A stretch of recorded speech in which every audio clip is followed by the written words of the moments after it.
Hello everyone, welcome back to my channel English and center, जहाँ learning होती है easy and smart. अगर आप नए हैं तो चैनल को लाइक, शेयर और सब्सक्राइब जरूर करें और बेल आइकन प्रेस करना ना भूलें। और जो रेगुलर व्यूअर्स हैं, thank you so much for your support. पिछले वीडियोस में हमने क्लास 12th इंग्लिश सेक्शन 3 का राइटिंग स्किल कंप्लीट किया था और उसका रिवीजन सेशन भी मैंने शेयर किया है। अगर आपने नहीं देखा तो जरूर चेक करें। आज का टॉपिक है माइंड मैपिंग। ये बोर्ड एग्जाम में 3 मार्क्स का क्वेश्चन होता है और बिलीव मी, अगर आप इसकी अच्छे से प्रैक्टिस कर लो तो ये बहुत इजी है। बेसिकली ये एक क्रिएटिव डायग्राम होता है जो एक मेन कंसेप्ट को दिखाता है और उसके छोटे छोटे रिलेटेड आइडियाज को कनेक्ट करता है। आप इसे एक ट्री की तरह इमेजिन कर सकते हो। ट्री में एक ट्रंक होता है, ये होता है सेंट्रल आइडिया। उस ट्रंक से ब्रांचेस निकलते हैं, ये होते हैं मेन हेडिंग्स। उन ब्रांचेस से छोटी ब्रांचेस निकलती है, ये होते हैं सब हेडिंग्स। या तो फिर सन या सन के रेज की तरह, मतलब सारे पॉइंट्स एक दूसरे से कनेक्टेड होते हैं और इसी कनेक्शन को हम डायग्राम के फॉर्म में ड्रॉ करते हैं। इसे ही हम कहते हैं माइंड मैप। चलो एक सिंपल एग्जाम्पल देख लेते हैं। यहाँ मैं जो टॉपिक ले रही हूँ वो है डेवलपिंग इंग्लिश लैंग्वेज स्किल। ये हमारा सेंट्रल आइडिया होगा।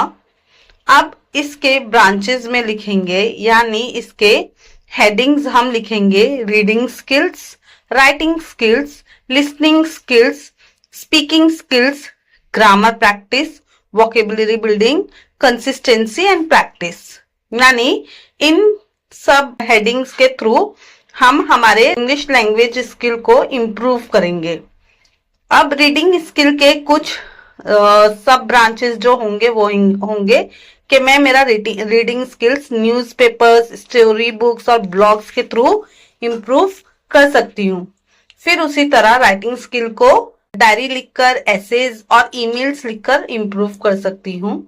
और फिर लिसनिंग स्किल्स को सॉन्ग्स, पॉडकास्ट और न्यूज देखकर मैं अपना लिसनिंग स्किल्स इम्प्रूव कर सकती हूँ। स्पीकिंग स्किल्स मैं डेली कन्वर्सेशंस, ग्रुप डिस्कशंस करके इम्प्रूव कर सकती हूँ। ग्रामर प्रैक्टिस, टेंसेज और उसकी एक्सरसाइज करके मैं अपना ग्रामर इम्प्रूव कर सकती हूँ। वोकेबुलरी बिल्डिंग, इसके जो सब हेडिंग्स है वो है न्यू वर्ड्स, डिक्शनरी यूज, यानी मैं अपना वोकेबुलरी इन सबको यूज करके, न्यू वर्ड्स यूज करके और डिक्शनरी यूज करके इम्प्रूव कर सकती हूँ।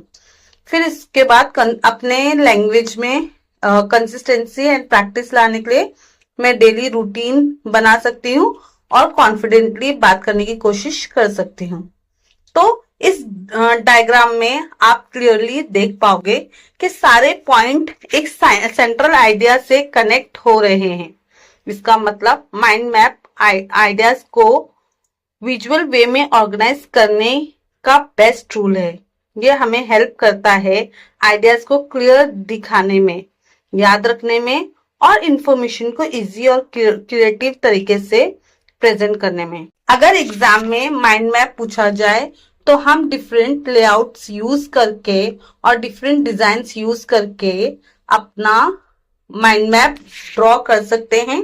जैसे वेब डिजाइन एक लेआउट होता है जिसमें सेंटर में मेन टॉपिक या सेंट्रल आइडिया लिखा होता है और उसके सराउंडिंग में, उसके राउंड में ब्रांचेस एंड सब ब्रांचेस होते हैं। फिर उसके बाद ट्री डायग्राम, यानी ऊपर से नीचे की तरफ, जैसे जिस तरह ट्री में डिफरेंट डिफरेंट ब्रांचेस होते हैं फिर सब ब्रांचेस होते हैं, वैसे ही हम ट्री डायग्राम ड्रॉ कर सकते हैं। एंड टेबल फॉर्म, जो हम रो एंड कॉलम ड्रॉ करके उसके अंदर सारे कंटेंट्स और मेन पॉइंट्स लिख सकते हैं। आपको इमेजेस भी दिख रहा होगा। चलिए कुछ और हम डिजाइन और इसके लेआउट्स देख लेते हैं। आपको स्क्रीन पर नजर आ रहा होगा, ये डिफरेंट लेआउट्स हैं। आप इस तरह डिफरेंट लेआउट्स ड्रॉ करके अपना माइंड मैप बेहतरीन ड्रॉ कर सकते हो। बस ध्यान रखें जो भी हमारा आइडियाज है वो शॉर्ट एंड सिंपल हो। लॉन्ग सेंटेंसेस अवॉइड करना है। एरोज, बॉक्सेस या अलग शेप्स का यूज कर सकते हैं। कलर्स यूज करके डायग्राम को क्रिएटिव बना सकते हैं। कलर्स मीन्स कि हम पेंसिल एंड पेन दोनों का कॉम्बिनेशन यहाँ यूज कर सकते हैं, लेकिन ज्यादा ओवर डेकोरेट नहीं करना है। Colour pens, sketch pens use नहीं करना है, तो ये आपका टाइम भी वेस्ट करेगा और आपके माइंड मैप को ओवर डेकोरेट भी कर देगा। बस हमारा जो माइंड मैप होना चाहिए उसमें क्लैरिटी बहुत इंपॉर्टेंट है। इसका जो असेसमेंट क्राइटेरिया होता है बोर्ड एग्जाम का, वो कुछ इस तरह होता है। 2 मार्क्स आपको मिलेंगे लॉजिकल फ्लो ऑफ आइडियाज के लिए, यानी जिस तरह अगर आप सेंट्रल आइडिया, ब्रांचेस और उसके सब ब्रांचेस प्रॉपरली लिखेंगे तो आपको 2 मार्क्स मिलेंगे। और फिर 1 मार्क होता है प्रेजेंटेशन के लिए, यानी आप जिस तरह शेप्स, एरोज और ये सब ड्रॉ करते हो उसके लिए आपको 1 मार्क मिलेगा। जितना नीटली और क्लीनली आपका माइंड मैप होगा उतने अच्छे आपको मार्क्स मिलेंगे। कुछ प्रीवियस ईयर के क्वेश्चंस देखते हैं। बोर्ड एग्जाम 2024-25 में जो टॉपिक आया था वो था डेवलपिंग इंग्लिश लैंग्वेज स्किल। इससे रिलेटेड माइंड मैप जिसको हम ऑलरेडी डिस्कस कर चुके हैं। फिर बोर्ड एग्जाम 2023-24 में क्वेश्चन आया था, ये रहा उसका सॉल्यूशन।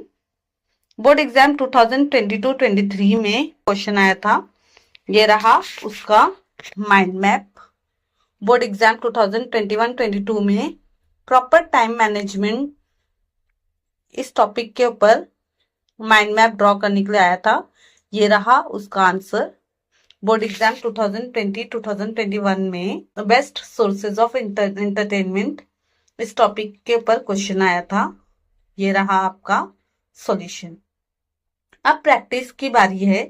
मैं आपके लिए कुछ प्रैक्टिस क्वेश्चन शेयर कर रही हूँ, इनको सॉल्व करके अपनी राइटिंग स्किल्स और इम्प्रूव करो। सो स्टूडेंट्स, मुझे उम्मीद है कि आपको आज का वीडियो पसंद आया होगा और हेल्पफुल लगा होगा। अगर आपके पास कोई सजेशंस हैं या आपको नेक्स्ट वीडियो में कोई स्पेसिफिक टॉपिक चाहिए तो कमेंट सेक्शन में जरूर लिखिए। और हाँ, वीडियोस को लाइक, शेयर और सब्सक्राइब करना ना भूलें। मिलते हैं नेक्स्ट वीडियो में एक और इंटरेस्टिंग टॉपिक के साथ। Till then keep learning, keep practicing. Bye bye, take care.